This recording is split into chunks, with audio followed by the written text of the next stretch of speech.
La Argentina nació como uno de los países más modernos de su tiempo. Es muy interesante esto. Uno de los temas en los cuales fue pionero la Argentina, contemporáneo a otros pueblos muy adelantados de ese tiempo, de 1810 por ahí, que fue el tema de la abolición de la esclavitud. La abolición de la esclavitud en América Española y en otros países fue un proceso gradual que se extendió por varios siglos.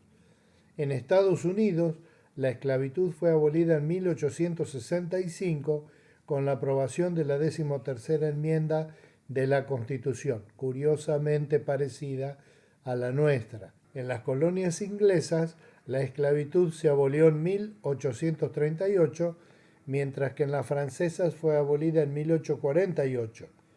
En Argentina, la Asamblea del año 13 dictó la libertad de vientres, un concepto que tiene que ver directamente con el texto que elegí para compartir contigo hoy.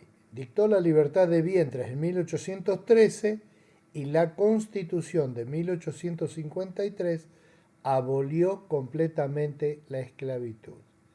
En Brasil, la esclavitud fue abolida en 1888 y en Mauritania, el último país del mundo en abolirla, fue prohibida por ley en 1981. Es un papelón para Mauritania, aunque no conozco mucha gente mauritánica.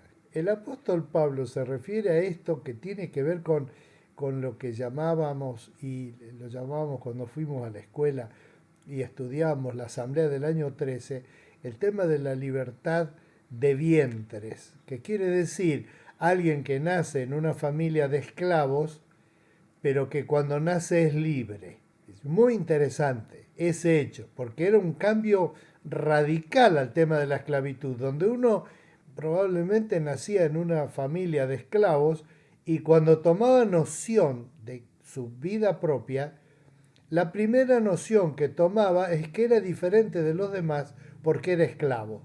No era como los demás, era esclavo.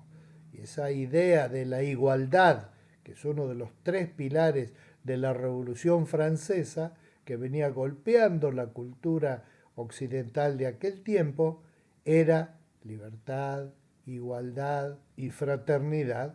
El tema de la igualdad ante la ley, la igualdad en la dignidad personal, etcétera.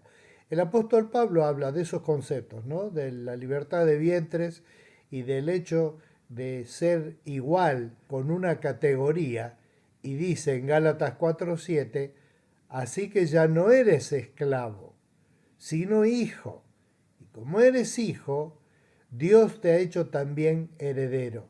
Y acá hay un doble salto, si te fijas, porque es la mentalidad de uno que pasa de mentalidad de soy esclavo a mentalidad de hijo, no a mentalidad de libre y después a mentalidad de hijo, sino que salta directamente de esclavo a hijo.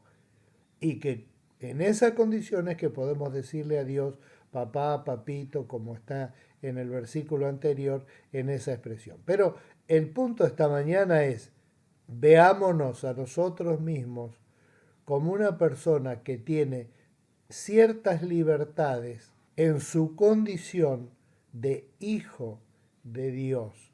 Y en esa condición no solamente estamos libres, sino que estamos participando de una herencia. Y esa herencia, quién sabe cuán rica es.